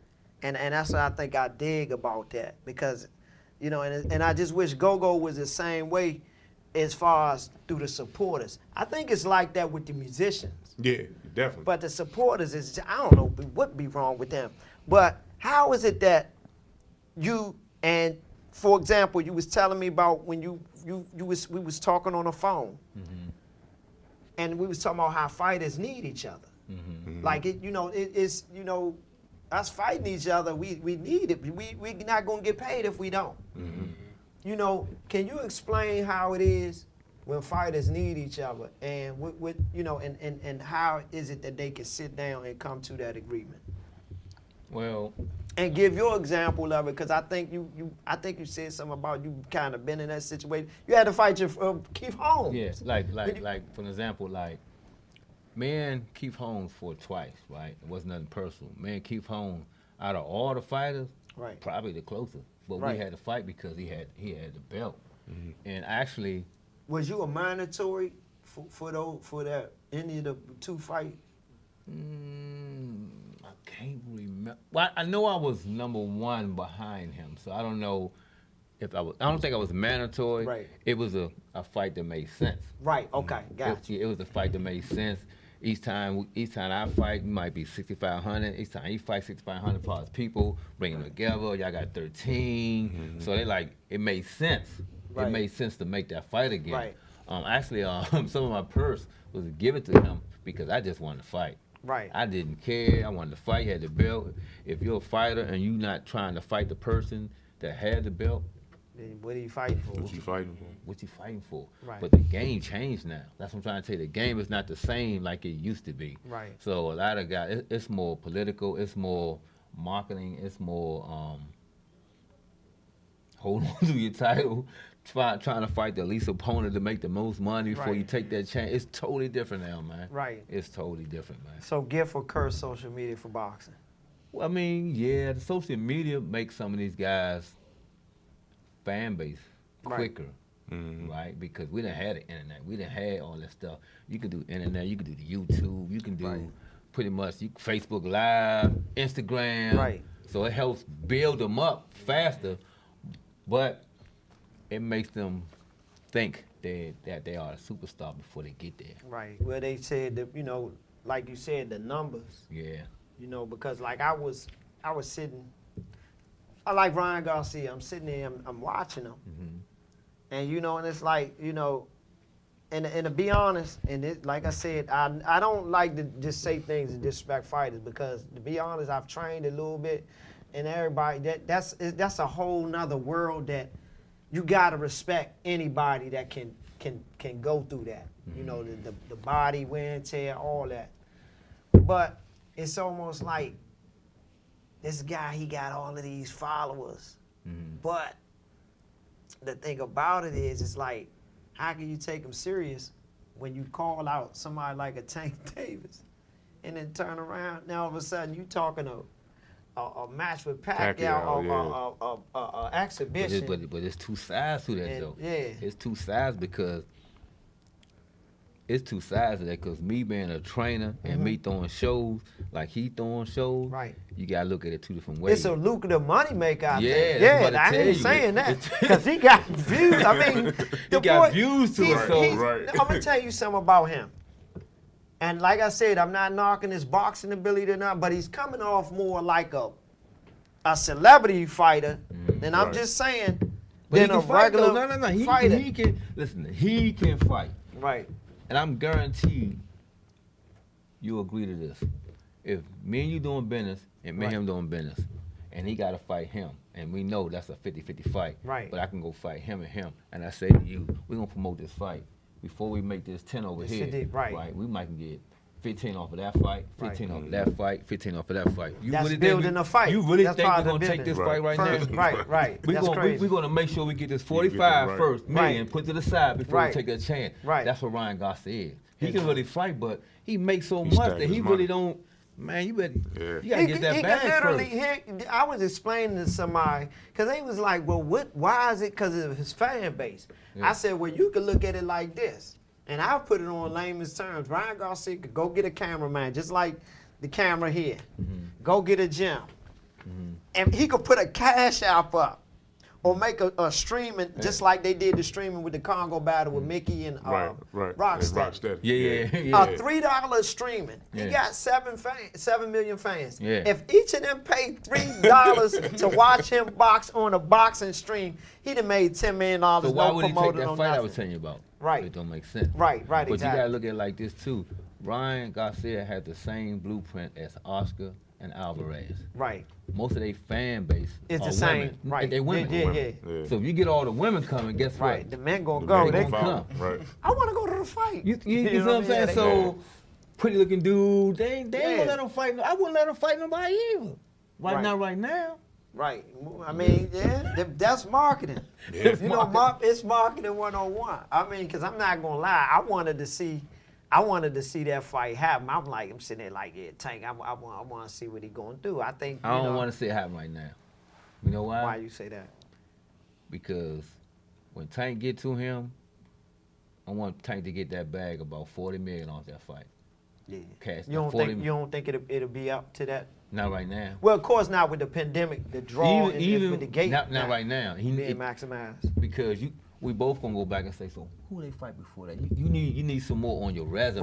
Right. You need some more on your resume. names So they on ain't there. gonna get like if Terrence Crawford fight Earl Smith right now, they probably get 10. I'm just being on 10 at the most. 10. But if they wait and build up some more, that fight deserve. If they're gonna chance that, they need to get about 30. Yeah. They need to get about 30, man. Yeah. They need to So get about 30. I really feel you on. They need to get about 30. I'm just Like- being honest. like They need to on- get about 30. As a fan fight right now. On Right. the other side, I want them to get that bag because I know promoters gonna get that bag. That's why I say I'm on both sides. Like promoters, I understand because I look at when I throw my little amateur shows, I might throw 6 a year. I throw some shows. I really only lost one time, but I look at it as I never really lost because I kept my kids busy. Right. I kept my kids busy.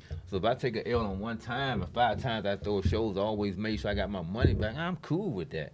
Because the end result is I kept all my kids happy. Off the street.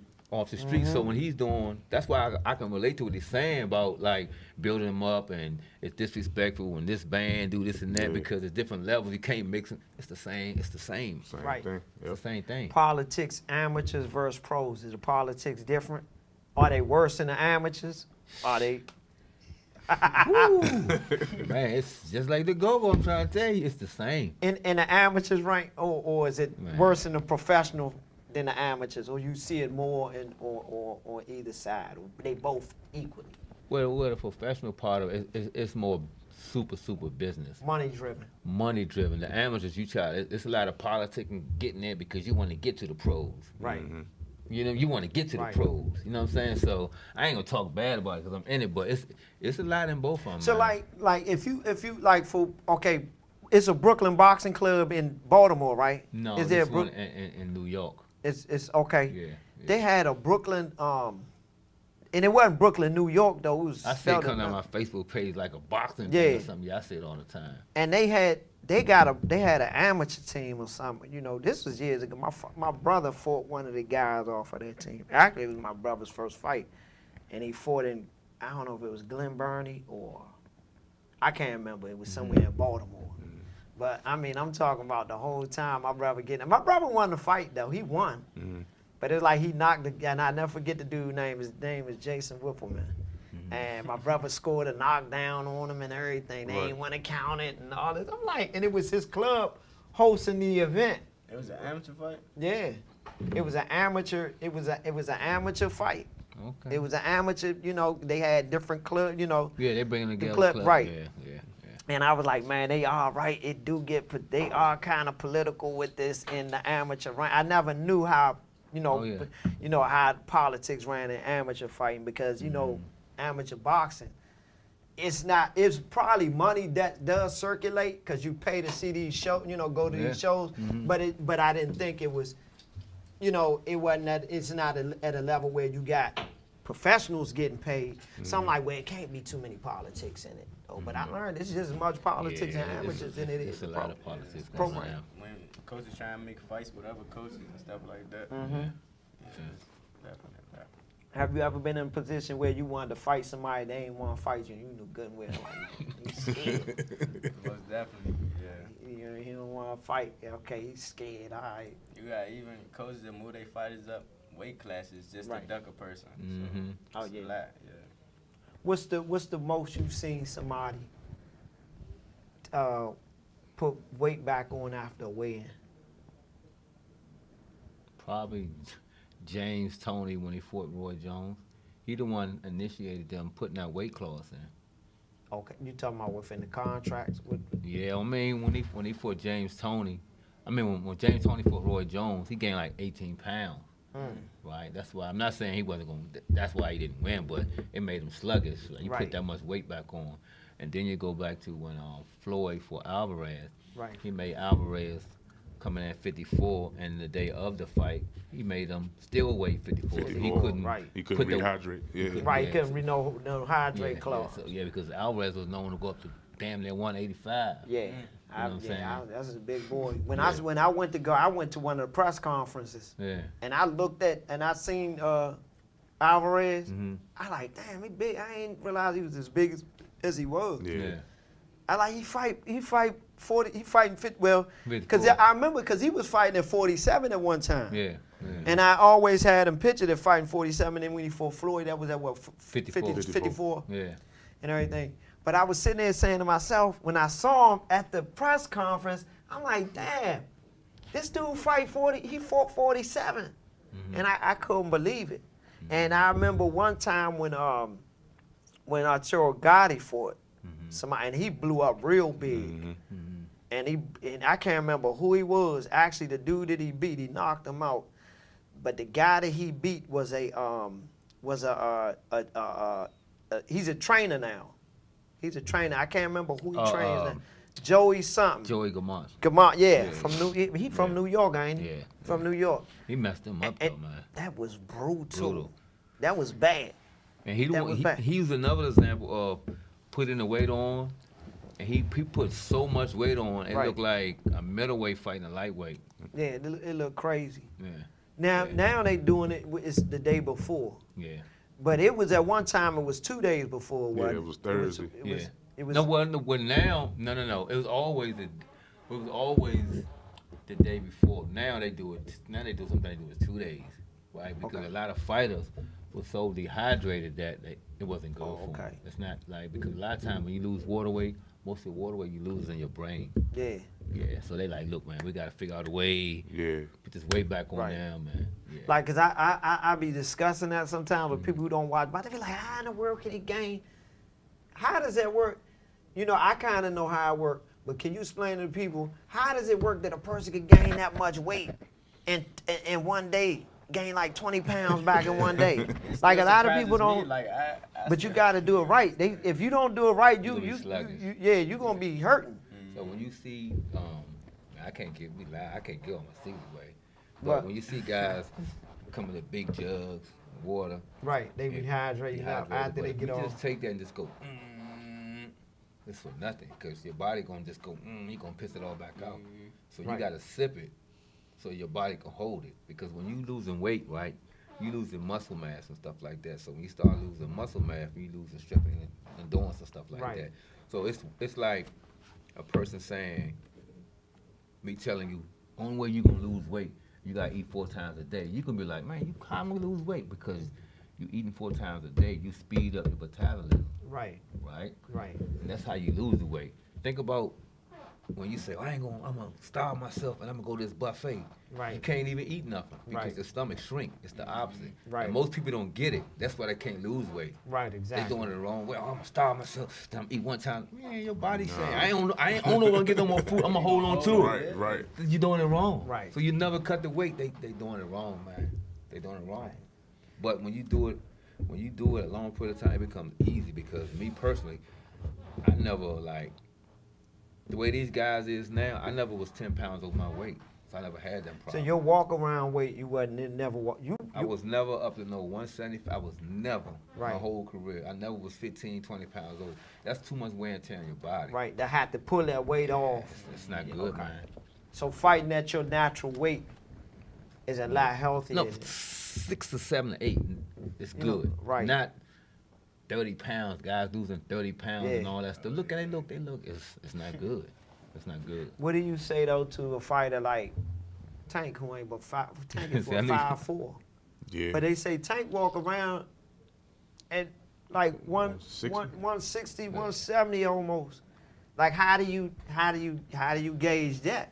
And the fact that he's young, his body's still going through changes. How would you work with a situation like that? Well, me and them are really, really close. Uh-huh. So I'm not gonna really talk on that. but Right. It's probably a reason why his next fight is at 140. 140? Yeah. Okay. Yeah, because he is fighting that next fight at 140. Yeah. I like that fight too though. Yeah. Right now. Tank is a prime example of they market him really good, and he can fight. Right. He don't need a lot of guys that I would like to see him fight, like the Gary Russells, Right. the Ryan Garcias. He really don't need none of them. Right. So you look at his numbers, they off the chain. Right. He don't need them. And I ain't even gonna lie to you, that Yeah. Gary Russell Tank fight looking real attractive. Yeah, but he don't. I'd like to see that, I but do too, but I- it's a fight that might. It's not. I don't see it materialize. yeah. You know what I mean? I would love to I see would it. love to see it. Tank don't need it.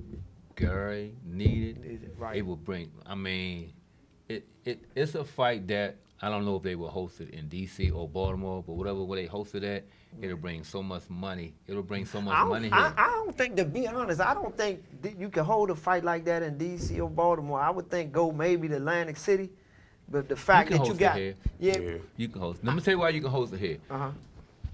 Let me tell you why I will host it here. I think too many people come out though. What venue we got?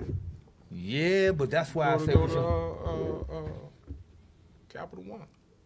Capital One ain't did nothing since it was the MCI though. Slim, listen to me for a minute, Mm-hmm. right? Because I'm from here. That will help the city. Yeah. Yeah. That will help the city. Oh yeah, as far as bringing money in, Yeah, yeah. why take that fight? I know why you would take it to Vegas and you know. Not you in know, Vegas. I mean something But like that. But that nah. will help the city. Yeah. That will help the My, city. my thing with that fight is, my thing with a fight like that, I like that fight, but it's like, can you maximize off the dollar at a venue small, like, cause where they box at the MGM, the one I out ain't talking about here. MGM. Nah, MGM nah. too small. Where would you? Yeah, but that's what I'm saying. Capital One, Where where the Wizards play. could you? But could you could get that? They Where could the get it. Where the Wizards play. Why ain't nobody got the Know why? Yeah, that's The what I'm same saying. reason. I The didn't know only, the you could only still get thing it. what messed them up is just what's hurting DC here, the tax laws. That's why Okay. the taxes. That's what hurt the fight game in DC. That's why they don't come like because of the tax they had to pay. Yeah. But if they did it here, why take all that money somewhere else? Why take Right. it somewhere else? Well, if you can get the Capital One, then yeah, hold it here. Cause my thing was, I haven't seen nobody fight in that building since y'all fought. Yeah. And that was a good card because it was you. With Keith Holmes was on that ticket. I think Sean Bay Mitchell was on it. Joppy fought Joppy? Julio Green on that card. Right. Yeah. Yeah. And that's the last time I seen anything in that building. And it was the MCI Center then. But Tank, nah, that's too small for Tank them fight though. You think so? Yeah, that's The Capital One. That's the only place that can do it. That can do it. I would love to see that fight there because I know what it would do. I know what that would do. Right. Because I see when Mayweather do his big fights, what it do for the city. That's Right. why he always get Go the to Vegas. Bugatti, Yeah. the breaks on the Right. hotel. He getting money all the way around. Right. That's like, yeah, man, here. Yeah, because I like to see that. It's just that, you know, because my thing was, if they do fight, take it to Atlantic City. Everybody from Baltimore can get there. People from D, they both got fan base in D.C. in the DMV area. That's somewhere that's away, big enough arena that everybody can still get to. But see, I it's wouldn't big. go But Vegas. it's that's what I'm trying to tell you. It's bigger than that because Atlantic City they have a lot of stuff that's closed, right? Yeah, they do. So how they gonna benefit all the way around? Or if you wanted to wait like to summertime, you do it outside at FedEx. Yeah, that would be good. Yeah, I don't think FedEx. if you can get a hold of the it. FedEx is FedEx is big enough, but you got to look at after the fight. Is there Right. enough restaurants around to keep right. keep everybody keep them in the area? Right. See, DC, everything you got more Right. stuff. That's what I'm trying to show you. It's So they're bigger gonna than clear it. They're gonna say, "Oh yeah, we want the fight." Because after the fight, people do that. this, You want do all that. that. That's why Right. they go to Vegas because you got the gambling. Everybody gonna hang at the Hotels. hotel. It's just bigger than that. The only other fight that I seen in a stadium was when B Hop and Roy fought at RFK. Yeah, RFK. Yeah. I remember that. Yeah. I was that was a weird night. That was a That crazy was a night. great show. Yeah, that was. It was Yeah. great for the city. Yeah, that's what I'm trying to tell Yeah, you. it was great. But the thing is, like, how do you get? What do you got to do to get a venue like a whole stadium and a whole arena like that? Man, Like, how much red tape is it to get through? Man, when you got a marquee name, like I'm trying to show you, like somebody like Tank that has a marquee name, it's not hard because as somebody like the main man right here that's a promoter, you can go to all these smaller venues and say, look, we're bringing this big show here. I know your bar, your club gonna be packed. Right. So he can throw 3-4 after party, 3 different locations, 5 different locations with his team because he know for a fact everybody gonna be in. We ain't going over. They're gonna stay in That that. money coming. The money's gonna come. Right. The money's gonna come. So Right. when it's a big name, it ain't just about the name. It's about can we feel that? Can we feel that? Or we can fill that restaurant. We can sell this. We can sell this fight to them to show it in there. We can get some off that streaming. It's bigger than that. That's what I'm Right. trying- It's bigger than that. That's why I say it'll do great for the city. Let me ask, okay, and that leads me. Let me ask you a question. Are there shows that have you ever been involved in a show where it's like, okay, I got this amazing idea. You call Nick up, hey Nick, man, I got this idea, man. This shit is this, that, this, that, and the third. But it's like, damn, we gotta pull some money together to make this happen. Have you ever had to reach out and try to find investors to put into a show? Yeah. How does that work? Like as far as with investors being, I mean, is with it the- people with- y'all know, or is it people that? Yeah, I mean, but the main thing with the investors, they just want to make sure they can make their money back Right. at the end of the day. So how does a conversation like that begin, and who do you have that conversation I mean, with it's if you don't know like that? it's almost like it's like you presenting your idea to a company. You tell them Right. what you want, what you need. Right. Either they gonna say yeah. Or no. Okay, You know what I mean? I mean, it's not complicated. right. Can you explain the purse bids? The purse bid is like we partners, right? And Right. Trayvon about to fight somebody, and we say, look, we only think this fight is worth $1 million. We're Right. willing to put up 500 apiece, Right. right? Because we looking at the person he's paying. We say, well, $1 million. We say, well, shit, man, we got to pay Trayvon 500. We got to pay him 500. So we gonna have to make $3 million just to get our money back, just so we can make $1 million. Right. Did you follow me on that? Right. Yeah. So that's really the promoter saying I ain't really that interested in that fight. Right. That's what he's really saying because so it now ain't- somebody got to buy the fight, basically. yeah, because he really saying that's a 50-50. I don't know if I can make a lot off that fight. So if somebody willing to bid on that fight and do it, well, okay. Because to be honest, I would say to my partner, look, let somebody bid on that. Right. And we'd sit back like Bob did and say, shit, y'all bid at $3 million, you got to pay me $800,000. So if you Yeah. can pay me $800,000 and I ain't had to do shit, go ahead. Yeah, because that's what's You going know on what with I'm the saying? with Like, with go ahead and do that. We with good. with We gonna make this free make money. free, Go ahead. yeah. with the We still got Teofimo Lopez situation, because he's going to another promotion I'm right gonna tell now. you, this is my opinion on that. I feel like he's gonna shoot himself in the foot because he's going for the one-time hit. Right, and it's a game of longevity. Yeah. It's a game of longevity, and once he get that one-time hit, And then if Can't his go numbers, back to Bob. if his numbers don't go up, Bob really gonna tell you, I ain't really got to pay I you got that it, right yeah. now. Because your numbers low. I showed you. I told you wasn't worth that. Right? Now you cannot come back to me and ask for this, and I'm just saying your numbers are $1 million, right? Talking about the streaming numbers, and it didn't go up. Son, you shooting yourself in the foot, man. So I mean, I don't know.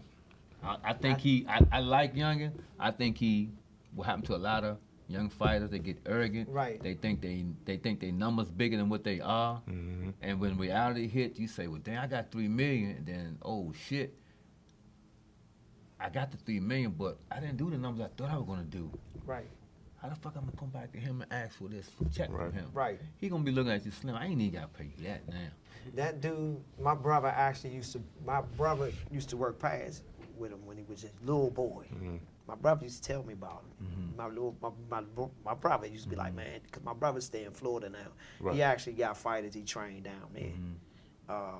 He got a couple of fighters. Actually, one of them got a contract with Univision. You know, because they're Latino fighters, and I think they are. I think I met one of them before I talked to him on the phone and everything. But that, and I'm gonna use Teofimo Lopez as an example. When you look at a fighter, right? And this is a double question. A band could be a great band, but what else do a band need to have instead of just being technically a good band? Because I look at a band and break a band down technically, but does that mean that band is going to draw? And that's what I was gonna say. They need, and a lot of bands say they have it until you book them. They say they need a following. Right. Like I give you, like we was at Babylon. We had you remember the Aftermath band with Clyde? Yeah, Aftermath. The first time we booked them, they came down to Babylon 20 cars deep, not 20 people, 20 cars. You know what I'm saying? Like that's what I say. Is your following gonna come with you? Right. You know what I'm saying? 20 cars they brought to their first show at Babylon. And like we ain't had no problem booking them, you know what I'm saying, after that. You know what I mean? Because, you know, we knew they had the following coming. Right. You know, a lot of bands might say, we got a following, and you go book them, ain't nobody there. Right. You know what I mean? You can tell who coming to see who. Right. You know what I mean? Especially if you book a show where it's 2 bands, you can tell who's coming to see what band. Do you by you being a promoter, this topic has came up plenty of times at this very table. When you put a band on this show, are you looking for that band? And you know, I'm gonna say the magic question. Are you looking for that band to promote that show? Do you feel it's the band's job to promote that show?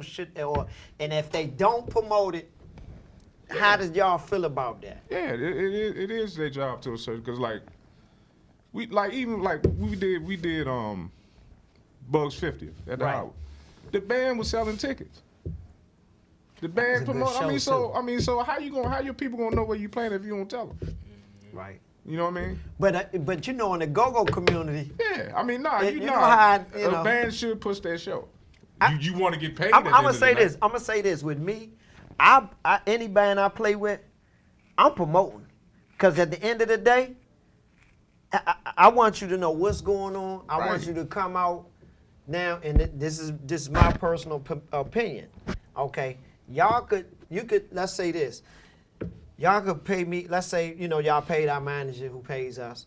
Y'all pay our manager a certain amount of dollars. We got the money that we want or whatever. Okay, it ain't about now how many people come through the door. But the thing is, I want the party to be as live as possible. So if I could put out 1 million text blasts or whatever it may be, I want 1 million people coming up in there. Okay, we got paid already, but the thing is, when people leave, I want people to say, "Man, that was a good that joint band. was live. That joint was how y'all said lit."